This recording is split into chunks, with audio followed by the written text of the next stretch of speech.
fundamental cuando tú vas a tratar a Cuba es comprender su diacronía con respecto al resto de América. Cuba es un estado insular, una isla muy grande. Si no es la mayor de las Antillas, es la mayor de las islas, estados de América. Es decir, el único estado insular grande de América es Cuba. Estado insular, que se puede, si en ese sentido tú vas a hacer una historia comparada, pues diría, bueno, Cuba entonces tiene el nicho que en Europa lo ocupa Gran Bretaña o en Asia, Japón. Es el mismo nicho. Y Cuba además tiene un problema de conformación geográfica que el resto, la gente por lo general no la tiene muy en cuenta. Cuba es como si fuera, como me enseñaban mis profesores de geografía, como si fuera un pequeño continente. Porque si tú coges un mapa físico de América, te darás cuenta que al sur de Cuba hay como un tajo, así que va de oeste a este, que es la fosa de Butler. Es decir, de que Cuba está separada en placas tectónicas con respecto a América del Sur. Es decir, de que en Cuba empieza precisamente la placa tectónica de América del Norte. Pero Cuba está separada de América del Norte por otra fosa que, si no es tan grande como la de Butler, también es muy grande, que es el Canal Viejo de las Bahamas. Eso separa. Entonces, cuando tú haces así, ves la conformación geológica de Cuba, es como si fuera un continente pequeño. Y eso conforma la mentalidad del cubano. La mentalidad del cubano está conformada por su geografía, es una geografía muy especial que nos hace distintos. La gente quiere encontrar similitudes en que si América del Sur empezó su independencia en 1810 y Cuba en 1868, es que Cuba no tenía por qué empezarla. Eran cosas distintas y estaban discurriendo por caminos totalmente diferentes. Cuba es como si fuera eso, un país que nada en el mar y nada cerca a América, pero tiene muy poco que ver con América del Sur, que habla español, y con América del Norte, que tiene la misma economía cubana. Parte de América del Norte tiene la misma economía cubana, pero son relaciones de vecinos que no hacen frontera. Entonces, el estado isleño, el estado insular más grande de América es Cuba. No lo pierdas de vista. Cuba es un país que no se conformó a partir de un deseo de las potencias exteriores, sino que se fue conformando por sí mismo. Es decir, no es un estado fallido, porque los que dicen que son estados fallidos no se dan cuenta de que Cuba se mantenía, no solamente se mantenía a sí misma, sino mantenía a España en el siglo XIX. Pero, ok, Cuba no vivía de un presupuesto militar. Pero es anterior a la toma de La Habana por los ingleses. Es decir, hay un proceso en el siglo XVIII, que es un proceso donde Cuba va alcanzando poquito a poco su independencia económica. Primero con el tabaco, después cuando vienen los haitianos, cuando vienen los franceses que empiezan el asunto del café, pero eso es un poco más hacia el 19. Primero fue el tabaco y un poquito de azúcar. El tabaco y un poquito de azúcar. Ahora, cuando el gran hecho de la historia de Cuba es la toma de La Habana por los ingleses. Cuba es una cosa antes de la toma de La Habana por los ingleses y es otra cosa después de la toma de La Habana por los ingleses. La toma de La Habana por los ingleses desde el punto de vista militar se puede ver en dos sentidos. Es decir, los españoles que vivían en Cuba, porque todavía los cubanos, los cubanos no se consideraban cubanos, se consideraban españoles. Por eso, y los norteamericanos le llamaban ingleses, por eso a Henry Reef le dicen el inglesito, a pesar de que era norteamericano, porque para los cubanos, los que vivían en Estados Unidos, eran ingleses. Entonces, los cubanos que se consideraban españoles empezaron a defender su país, ¿no? Y los ingleses no se van de Cuba porque los ingleses dicen, no me hace falta Cuba. No, los ingleses les hubiera hecho mucha falta a Cuba, mucho más que la Florida, que era un pantanal, era un tremedal, una ciénaga. Porque eso era lo que era la Florida. La Florida no era más nada que eso. Después los americanos, bueno, mucha ingeniería que hay aquí para convertir a esto en lo que es. Muchos canales, pero eso costó mucho. En aquel lejano siglo XVIII, la Florida no era nada más que un pantanal, era un tremedal. Entonces, los ingleses cambian a La Habana porque no podían sostener más La Habana. En 11 meses murieron cerca de 15.000 soldados británicos que morían nada más porque ellos lo que tenían era La Habana, el pedacito de la ciudad de La Habana, Guanabacoa y hasta Los Quemados en Marianao. Es decir, era una pequeña zona que le costaba constantemente pérdida de soldados y pérdida de soldados insostenible. Porque hubo una acción de las capas bajas de la población cubana que es muy hostil hacia los ingleses y otra acción de los ricos de La Habana que empezaron a ver a los ingleses como fuente de comercio. Porque el comercio que se pudo hacer en 11 meses durante la toma de La Habana por los ingleses enriqueció a mucha gente y sobre todo le abrió los ojos con respecto a la revolución industrial, con respecto a los procesos económicos que se estaban dando en el país más desarrollado de Europa, que era Inglaterra. Ahí quiero llegar. Es esto lo que pone en contraposición a La Habana con el resto de la economía del país. También. Ahí está uno de los problemas. Si tú coges, por ejemplo, el desarrollo económico de Cuba en 1868, cuando se da la guerra de independencia, toda la riqueza de Cuba estaba desde la línea de Cienfuegos Santa Clara para acá. Si tú los grandes millonarios, los grandes capitales de Cuba están de esa línea de Cienfuegos Santa Clara hacia La Habana. Sobre todo Matanzas. Matanzas es la parte más negra de Cuba. ¿Por qué? Porque Matanzas es donde había más esclavos, porque era donde había una densidad de ingenios tremenda, porque era la riqueza de Cuba. Ahora, ¿quién pagaba la guerra? Bueno, esto es otra cosa, porque quiero hablar después de quién pagaba la guerra de independencia, porque la gente se cree que la guerra de independencia era una guerra entre España y Cuba. No, era entre los occidentales y los orientales.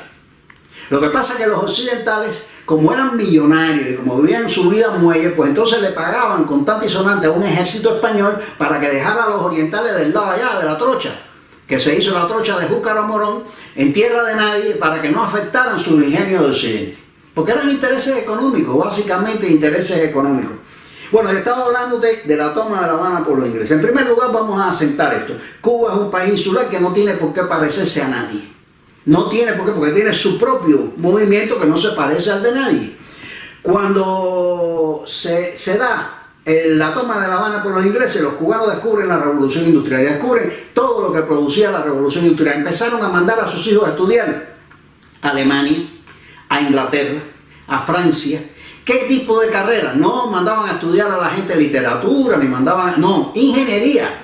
Si tú coges, por ejemplo, la sociedad cubana del siglo XIX, que eso es la sociedad que nace con la toma de La Habana por el inglés en 1762, es una sociedad de tecnócratas. Está, por ejemplo, Reynoso por un lado en la agronomía de la caña, está, ¿cómo se llama?, los economistas como Francisco Arango y Parreño, están los ingenieros, que hay montones de ingenieros formados en Europa. Es decir, es una sociedad que se empezó a preparar para la revolución industrial. Se empezó a preparar para la revolución industrial y asumió la revolución industrial. Porque Cuba tiene máquinas de vapor y ferrocarril en 1837, mucho antes de España. Porque estaba desarrollando la revolución industrial. El azúcar no es plátano. Porque la gente dice República Platanera. Pero el plátano, tú vas a la mata, cortas el racimo y eso es lo que vende. Ahora, pero cuando tú cortas la caña de azúcar, empezaste el proceso. Es decir, tiene una parte que es agrícola, producir caña, y tiene una fase compleja, industrial, que es producir azúcar. Cuando tú produces azúcar, tú estás produciendo materia prima, efectivamente, pero materia prima elaborada. Es como quien vende el mineral de hierro y el que vende hierro. ¿No comprende?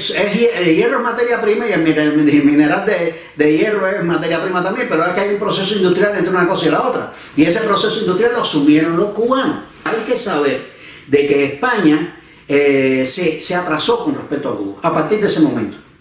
La primera generación importante en Cuba es la de 1792. La de Francisco Arango y Parreño, la del intendente Ramírez, los que fundaron la Sociedad Económica de Amigos del País. Ahí ya en la Sociedad Económica de Amigos del País hay una tendencia anglófila de entender la economía cubana, que España no la entendía, no estaba preparada para eso. Después, inmediatamente de eso, esa gente que pide, lo que le piden a España es trata libre, es decir, traer todos los negros que fueran posibles para empezar a producir para un mercado que estaba abierto, un mercado que era enorme, el mercado azucarero en el siglo XIX. era como decir el mercado petrolero en los años 60 o 80, era la riqueza del mundo, era por donde se movía el comercio, entonces de pronto gente que era ricos de provincia, hacendados, eso, con cierta riqueza de provincia, se convierten en millonarios, multimillonarios de primer mundo.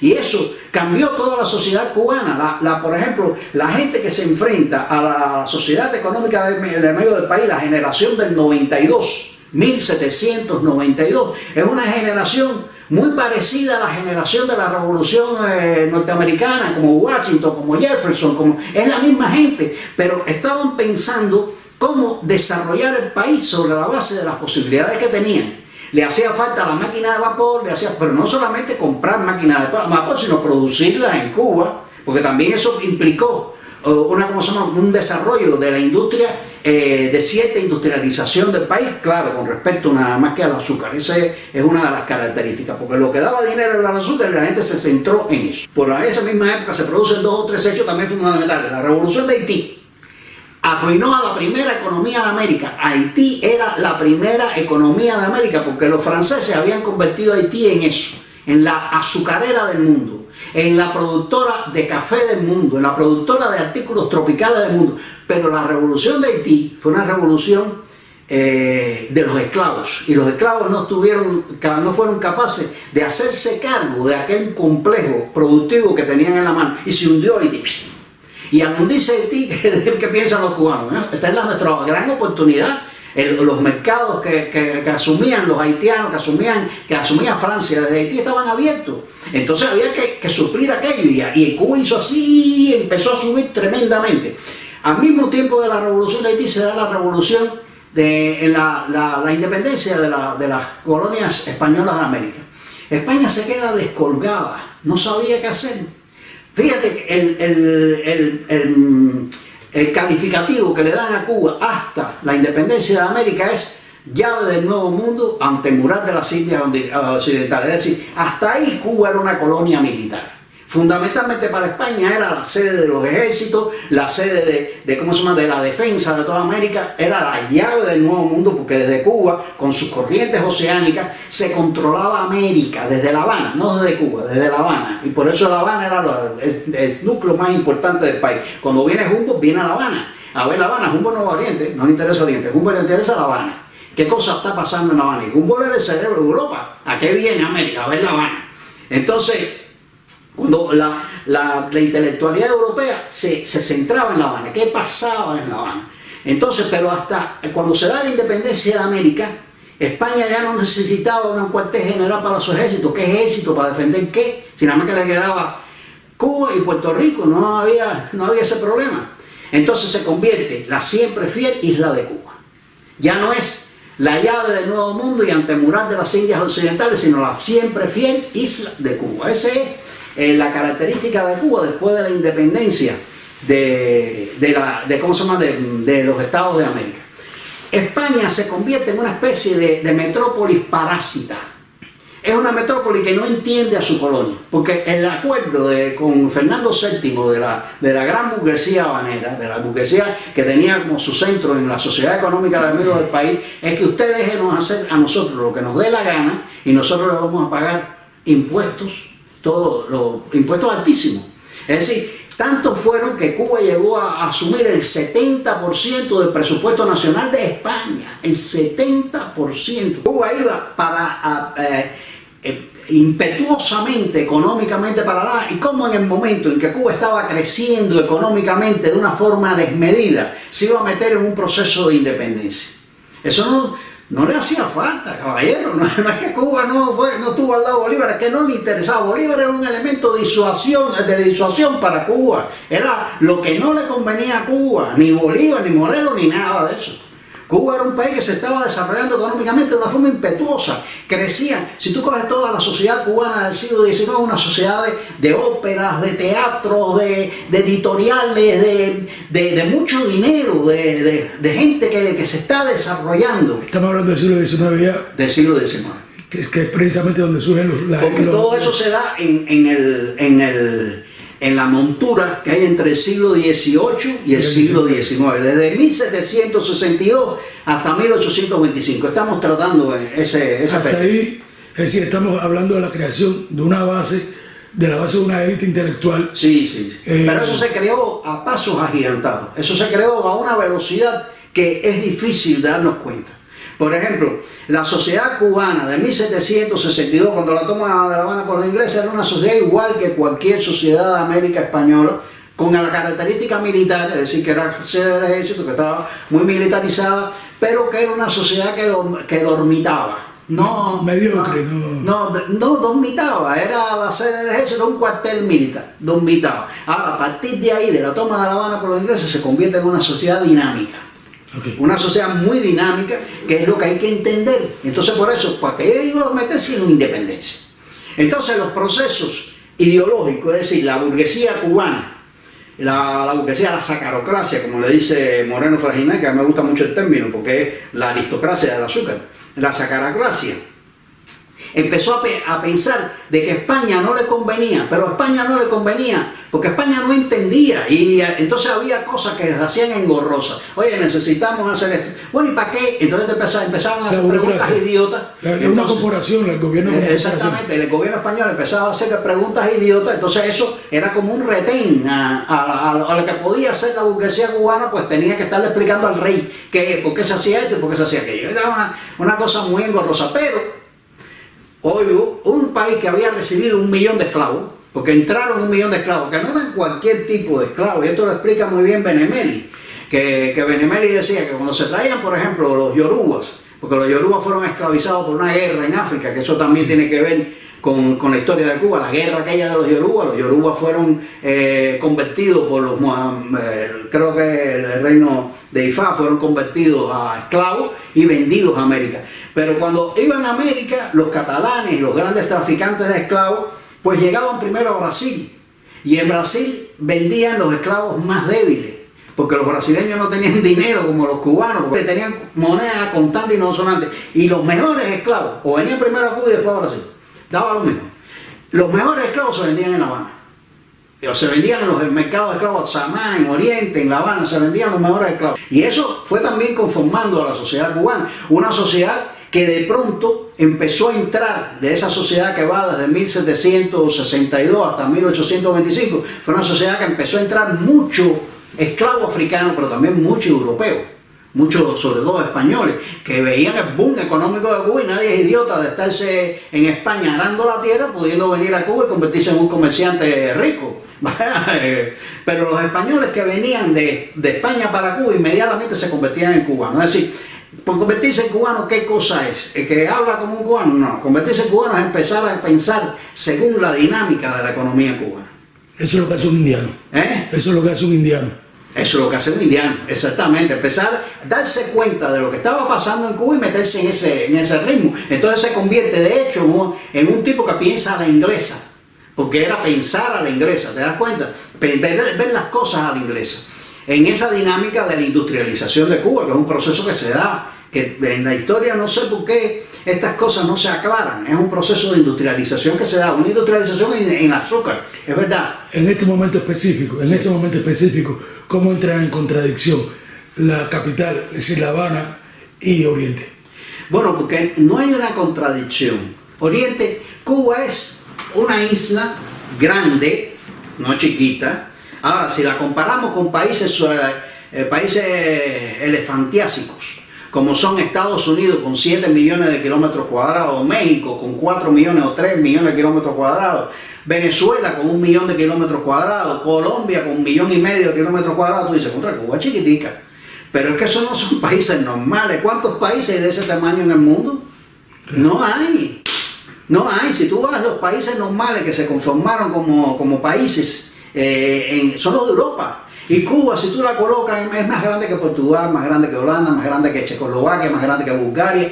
Es un país normal, no es un país muy grande como Francia o Italia, pero es 1/3 de España. Es decir, tampoco es un país chiquito. Es decir, si Cuba fuera una autonomía española fuera la autonomía, con mucho la autonomía más grande de España, porque Cuba es el doble más grande de Andalucía, y Andalucía es la autonomía más grande de España. Es decir, que sería una autonomía enorme para España.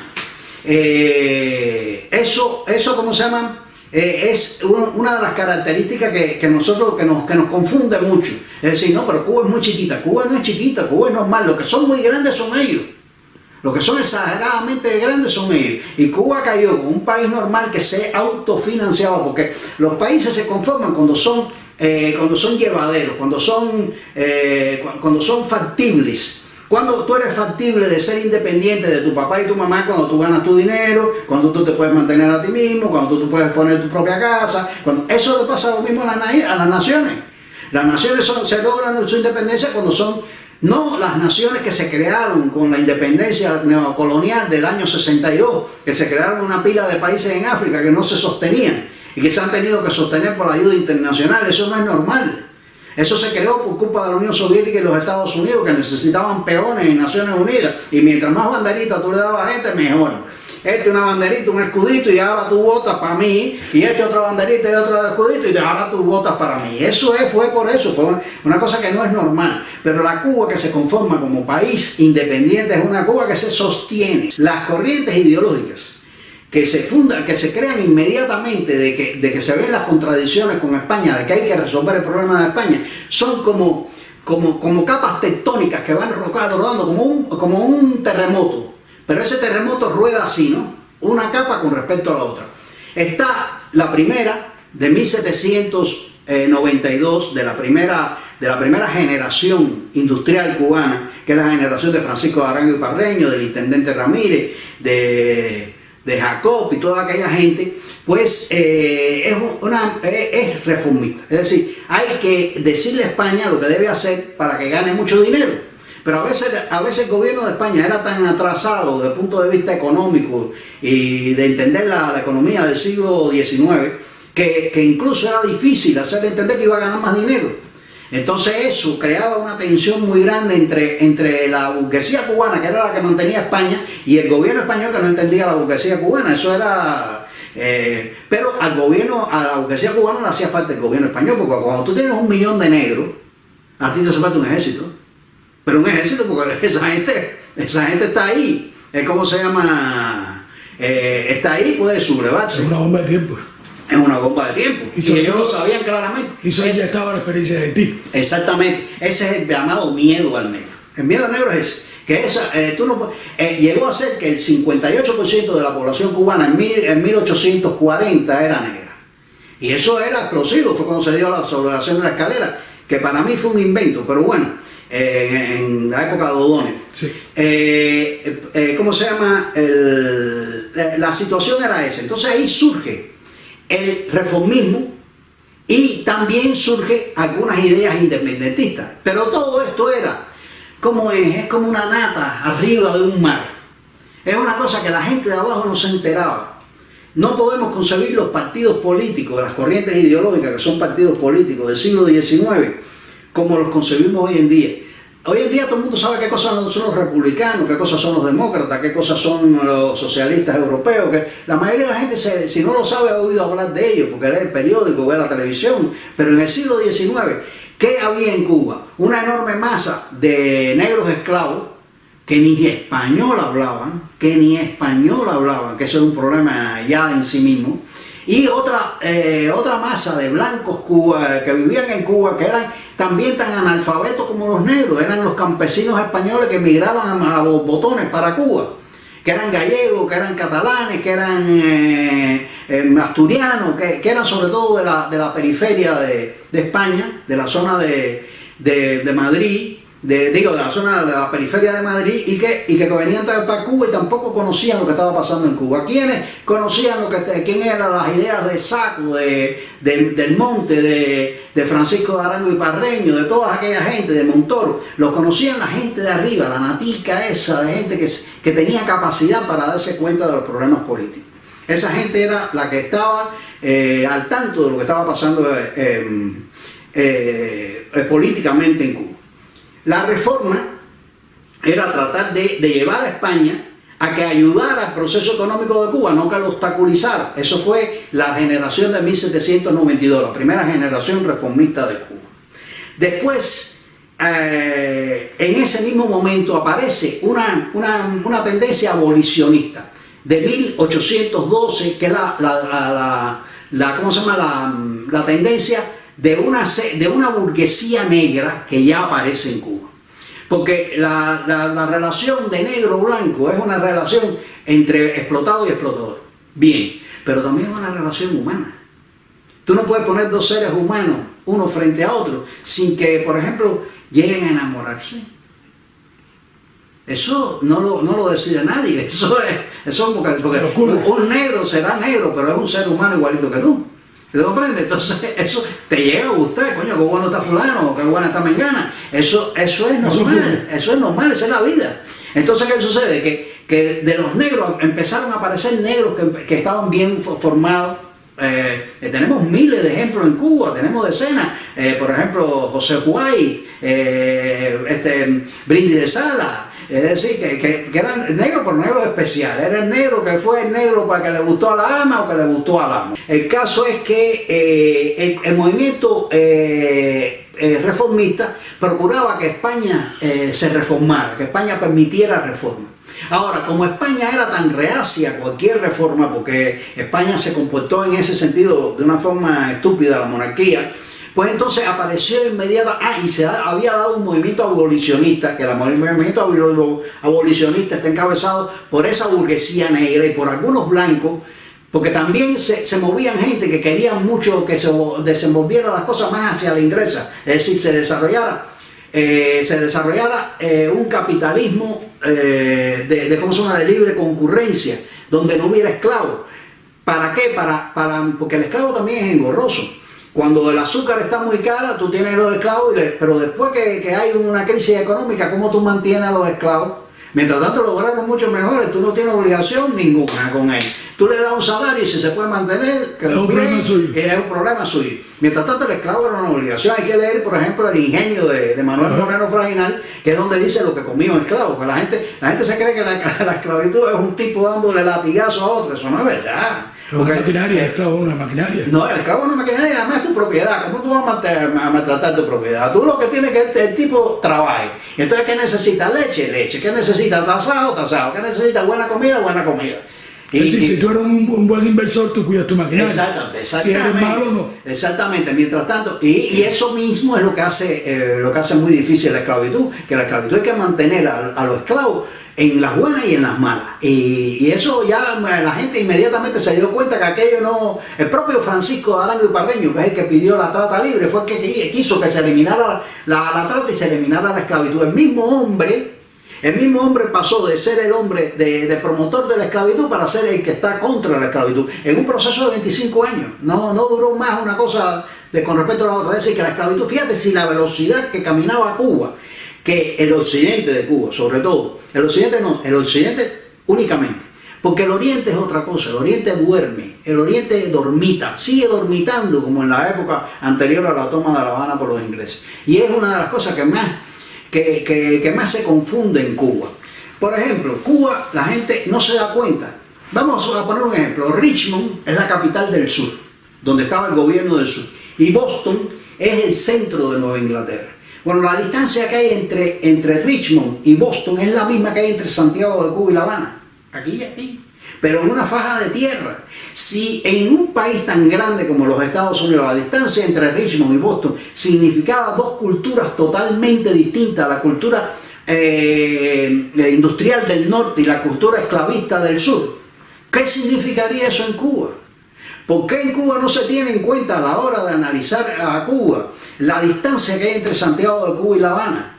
Que es una distancia vinculante, es una distancia tremenda. Todos somos cubanos, pero somos de forma distinta cubanos.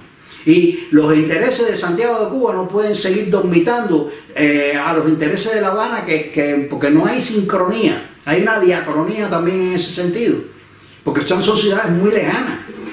Son ciudades que casi 1000 kilómetros hay entre una y la otra. Lo que hace es que hacia el oriente del país, ¿sí? Digo yo, por la configuración económica de la sociedad se mantenga pegada a la cultura del sur de los Estados Unidos. No, la que se mantiene pegada a la cultura del sur de Estados Unidos es el occidente. En el oriente todavía se vivía como en la época, se vivía como en Colombia, como en Venezuela, como en la antigua España colonial. Se vivía en Camagüey, Oriente, toda esa, se vivía como en la antigua España colonial. El proceso que genera la revolución industrial en Occidente, que es la toma de La Habana por los ingleses, no llega allá. No llega allá, se queda aquí. Pero entonces, La Habana es la que es esclavista. Todo es esclavismo, pero son dos conceptos distintos de la esclavitud. Okay. El esclavo oriental es un esclavo más bien doméstico, un esclavo que ayuda.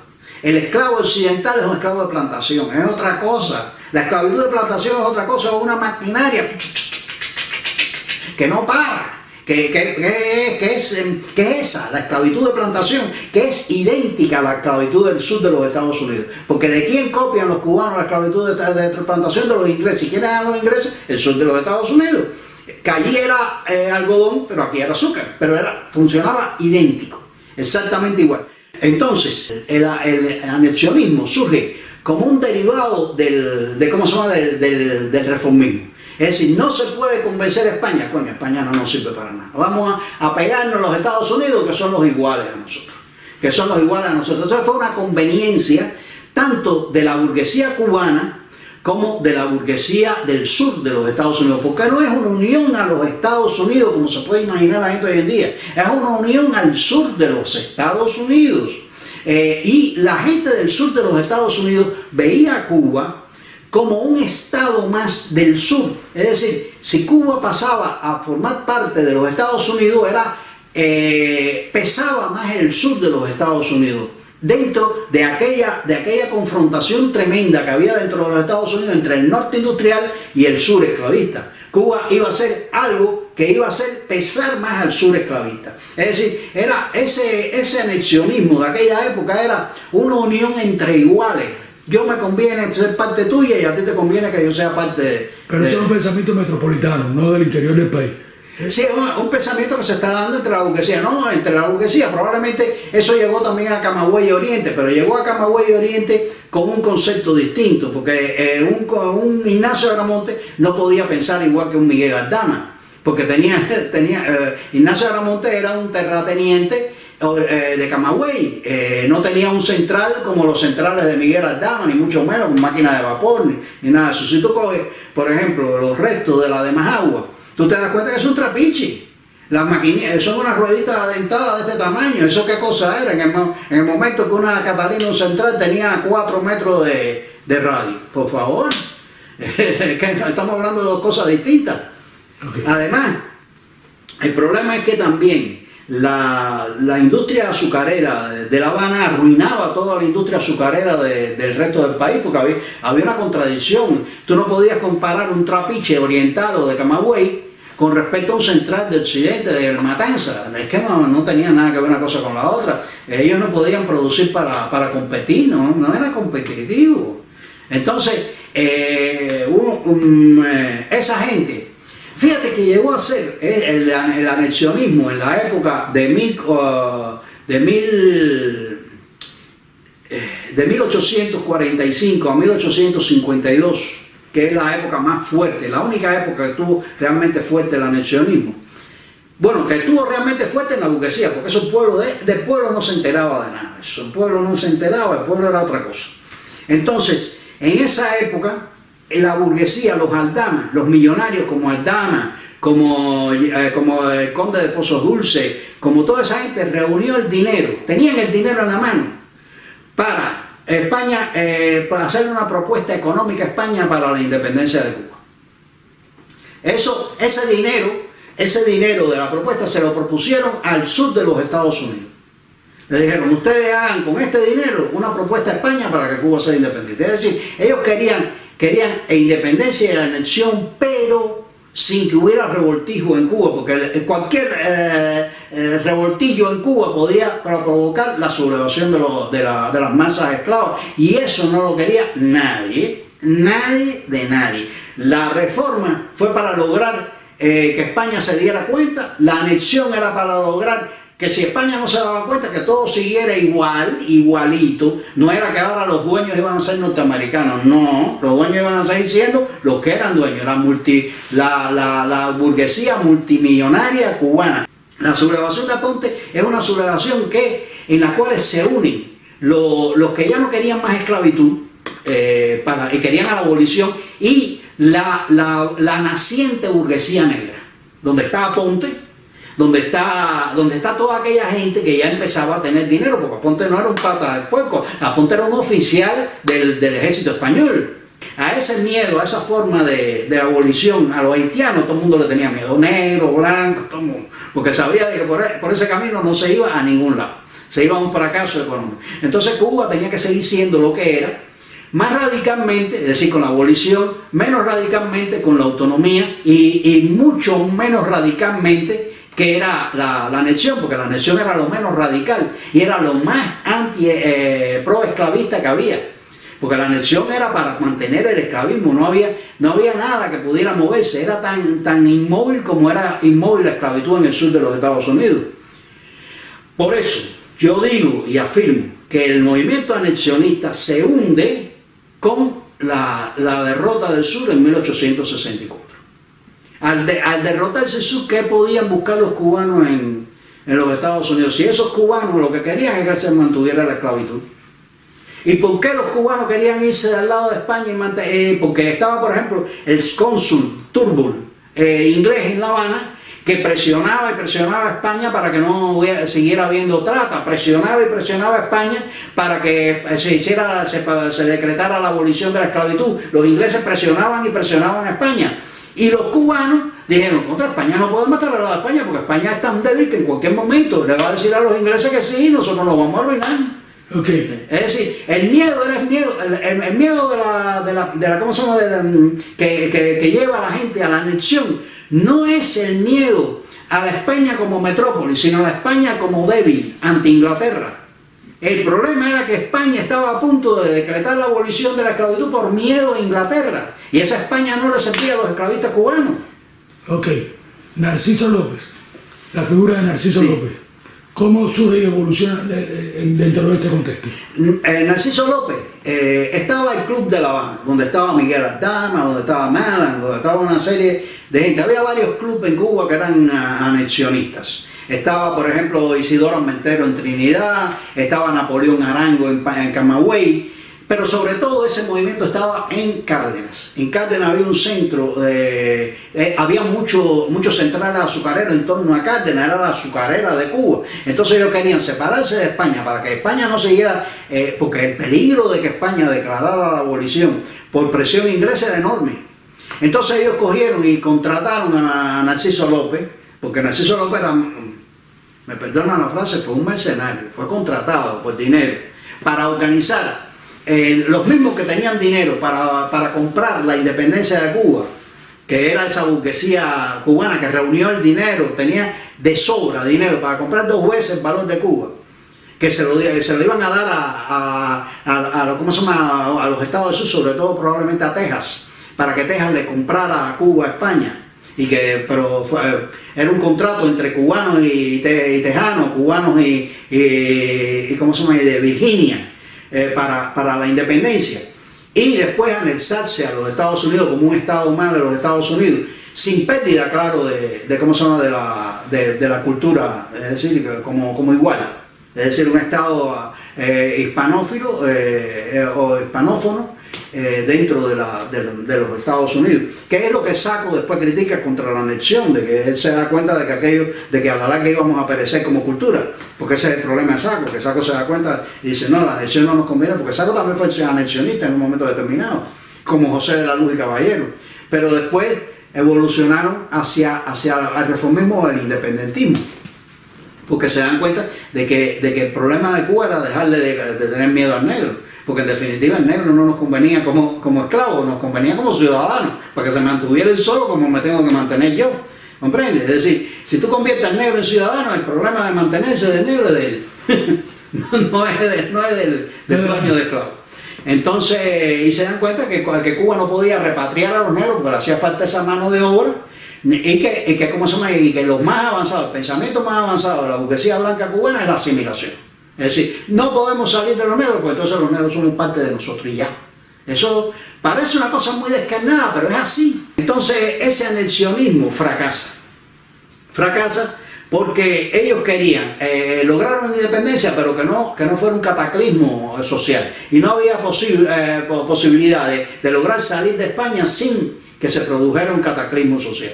Y Narciso López, que también tenía características, por ejemplo, Narciso López era un hombre temerario, no valiente, no. Narciso López era temerario. Narciso López estuvo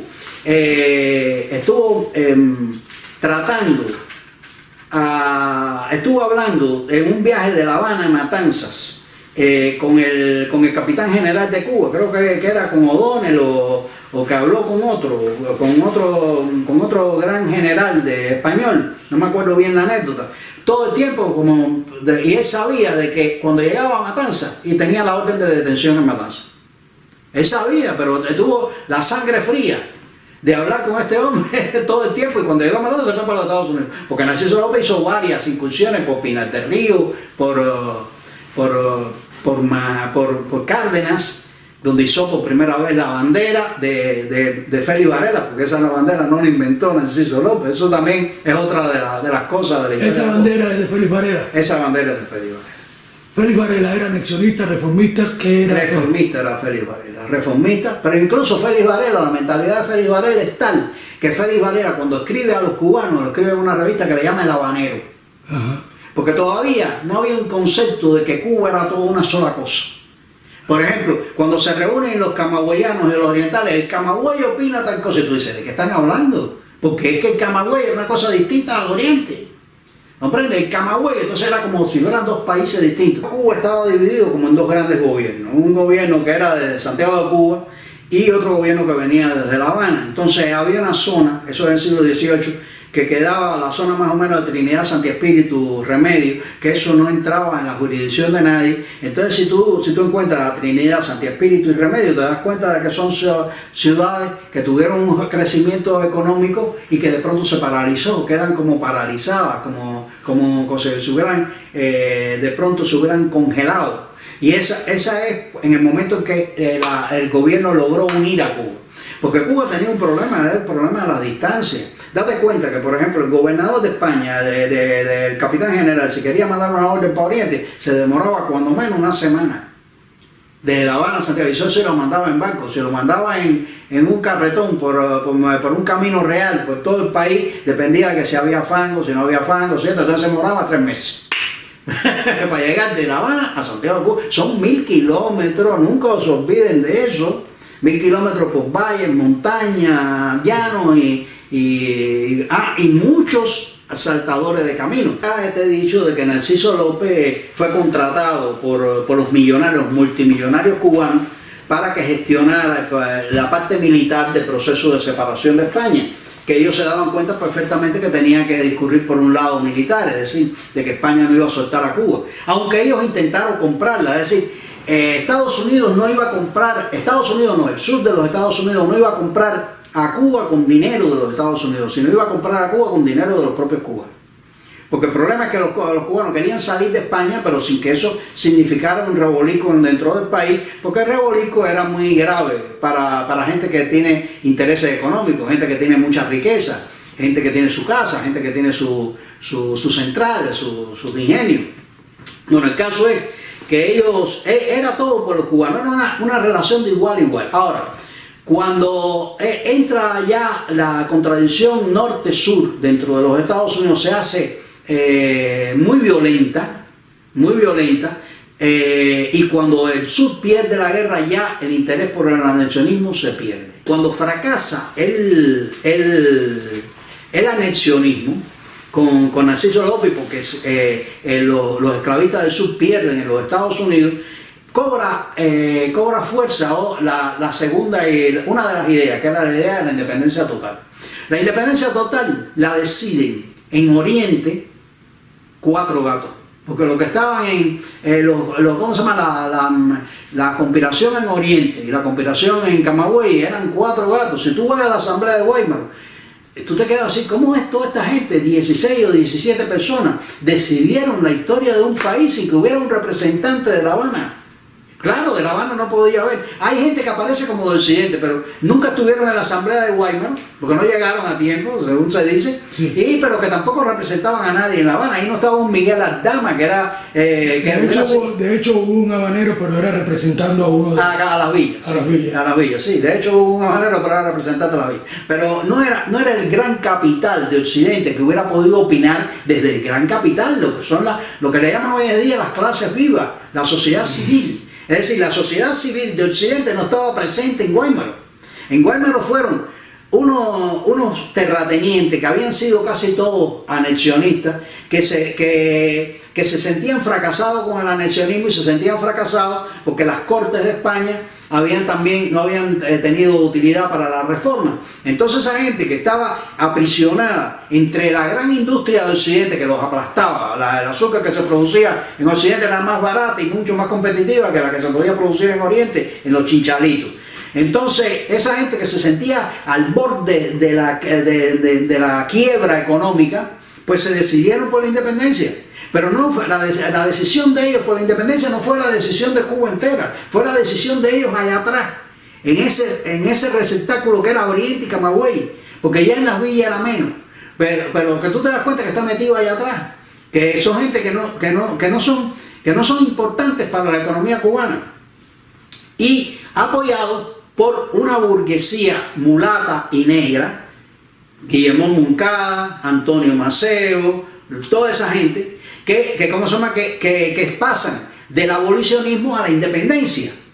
Es decir, esa gente viene del abolicionismo. No del anexionismo. No del nombre, no. Es decir, confluyen en la independencia. Confluyen en la independencia, pero vienen de diferentes lugares. Esto explica que Antonio Maceo entre, por ejemplo, como figura, ya que es equiparable a Narciso López. Es decir, para mí es una serie de contradicciones.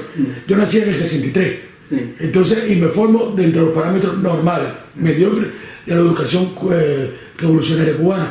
Hay contradicciones. Toda la educación cubana fue así, desde que yo tengo uso de razón. Hay contradicciones que no son, que uno necesita comprender. Como uno pone en el mismo lugar a Estrada Palma, Maceo y Narciso López. Entonces, yo veo que van confluyendo. Sí. Que van confluyendo, claro. Todo esto tiene una armonía, claro que sí, tiene una armonía. Van derivando desde sus propias posiciones extremas a... Ahora, la posición de Ignacio Agramonte no podía ser. Es decir, a la independencia llega Ignacio Agramonte por un camino totalmente distinto al que llega Antonio Maceo. Ok.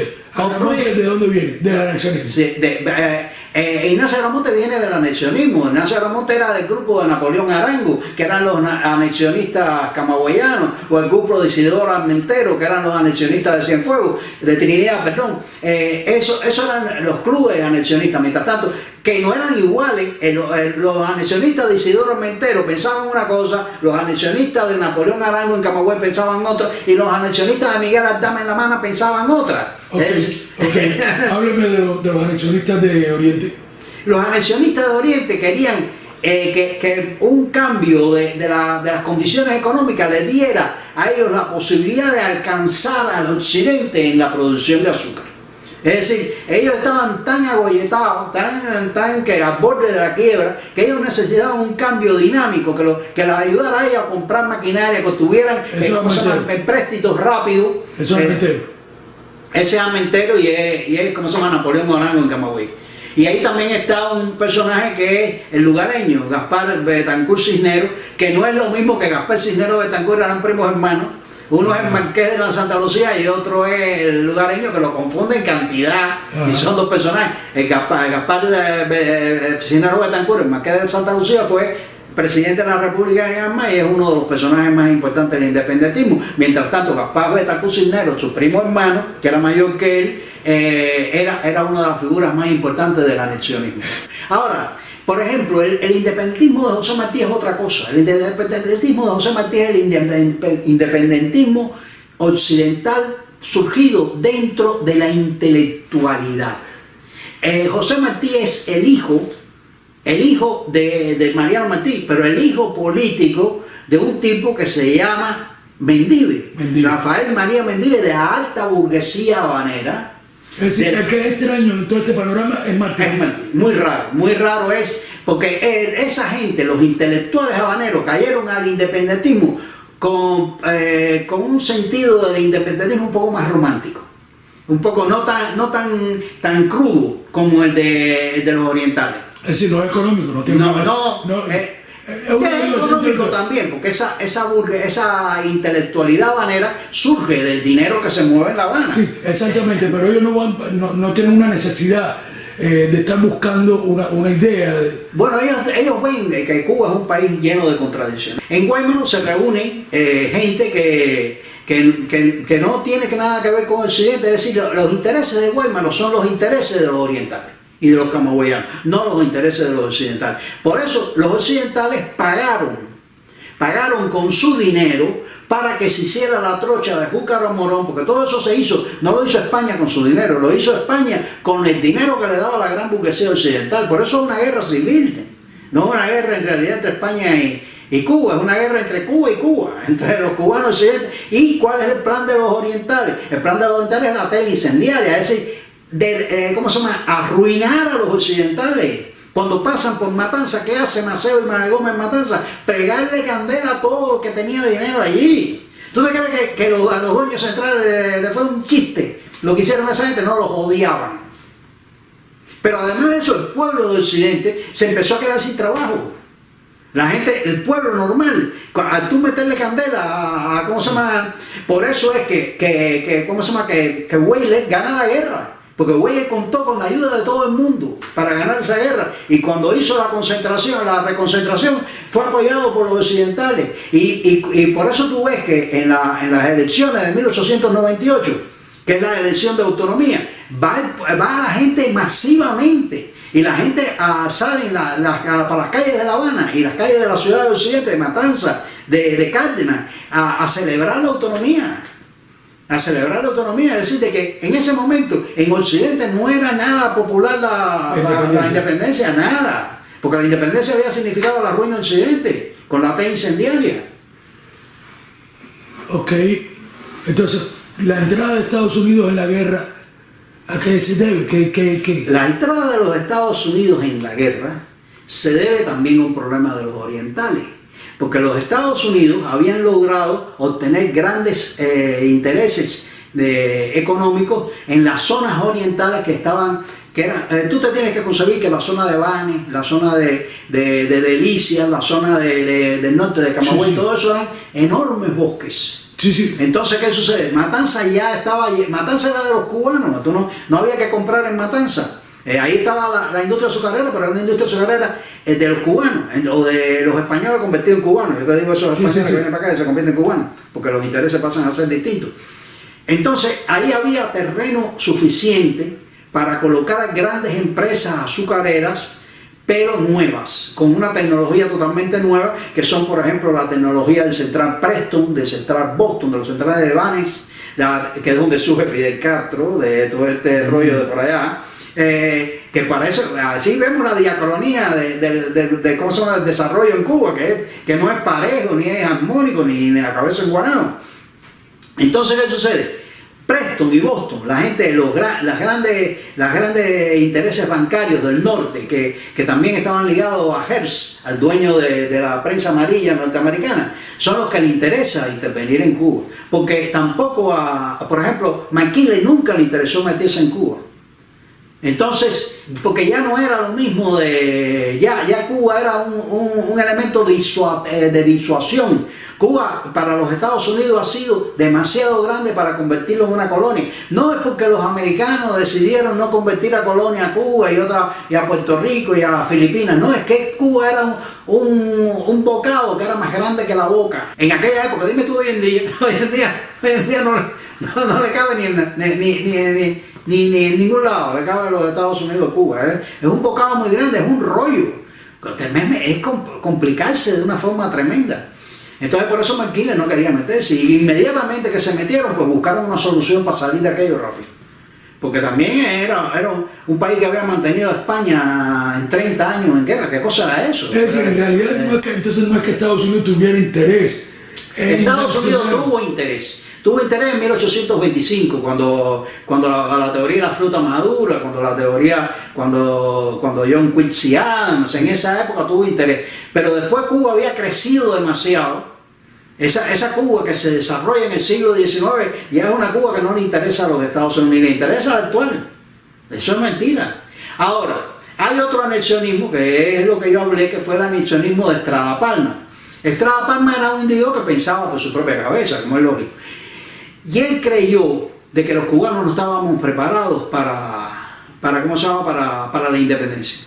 Estrada Palma no era un hombre inteligente, hay que decirlo. Era un hombre que Martí, que había sido muy amigo de Martí, e incluso Martí se hospedaba en su casa, decía que era la almohada, porque era muy buena persona, era una buena persona sin duda, y un hombre extremadamente honrado. Creo que no ha pasado. Nadie, nombre, no, que va a tener un tipo que era, Martí decía que hasta la Palma era capaz de comerse la mano derecha antes de tocar un kilo ¿cómo se llama?, del presupuesto. Porque ese dinero, hasta la Palma a veces no tenía que comer su familia, pero ahí estaba el dinero. Y así fue en el gobierno de Cuba. Y él creía que Estados Unidos debía enseñar a los cubanos a gobernarse, que era una obligación de los Estados Unidos. Es decir, él no fue un anexionismo igual que aquel de que no tiene nada que ver. No es económico, ni es de igual. Es más bien antropológico. Sí, es más bien antropológico.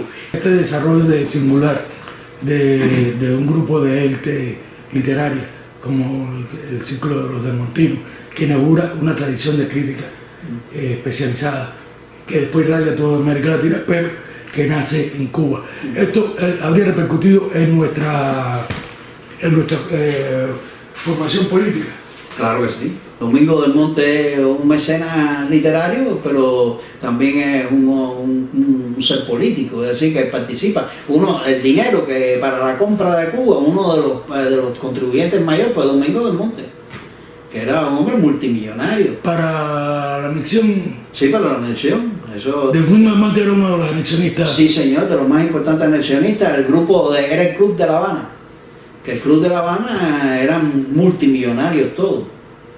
Multimillonarios todos. Ellos propusieron comprar a Cuba, la iban a comprar ellos, pero ¿cómo se llama? El ente jurídico iba a aparecer como un estado del sur de los Estados Unidos.